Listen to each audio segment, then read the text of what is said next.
যদি সবসময় আমরা এখন যে মিলটা কিন্তু আমরা অন্যান্য বাইরেও দেখাতে আমরা সম্মান পাইব। আজকে থেকে আমরা একদমের বিপদ আটজনে সময়টা রাখতাম, অথচ আমার রক্ত টানতে দিতাম, টান রক্ত আমাদের দিতাম।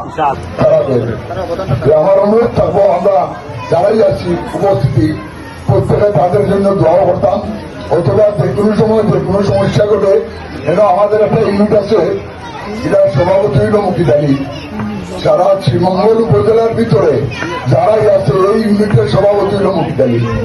তো এদেরও ধন্যবাদ জানাই, তারাও এখান থেকে বিদেশ থেকে পাশাপাশি আমরা যারা প্রভাবিত হয়েছি এবং আরো অনেকেই হয়েছে জায়গা সবার প্রতি আমরা আন্তরিক শ্রদ্ধা। যেহেতু আমরা এদের ডাকাতে আমরা যাইতাম পারছি, আর এরা দেশও বিভিন্ন সময় বিভিন্ন মাধ্যমে সামাজিক উন্নয়ন কর্মে কিভাবে তারা সহযোগিতা করছেন, সবাইকে আমরা ধন্যবাদ জানাই। আর একটা পক্ষে আমরা রয়েছে, আমরা আশা করি কখনো আমরা আশাবাদী আছি তারা আমরা চেষ্টা করবো, অক্লান্ত পরিশ্রম করে আরো চেষ্টা করবো যারা জানে আয়। আমরা চাই সমস্ত গ্রাম শ্রদ্ধেয় মুরব্বী আছেন, তাদের কাছে আমাদের কৃতজ্ঞতার শেষ নাই। আমরা অশেষ কৃতজ্ঞতা জ্ঞাপন করছি আপনাদের প্রতি, যে আমরা আপনাদের সন্তান, কারো ভাই, কারো ভাতিজা।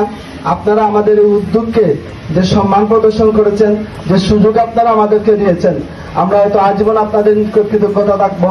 আমরা চাই যে আমাদের এই বরুণা এবং হাজিপুর এই গ্রামটা সৌহার্দ্যপূর্ণ একটি গ্রাম হোক। আমরা কখনোই চাই না যে আমাদের মধ্যে কোনো বিরোধ বিরাজমান থাকুক। হয়তো আমরা اللهم صل على الشفيع في جميع العالم يا الله يا رحمن يا رحيم يا حي يا قيوم خليق مليك يا الله এক অপরের ভিতরে মিল মোহব্বত পয়দা করে দেও ইয়া আল্লাহ। আল্লাহ যুবকরা যেমন গড়তে পারে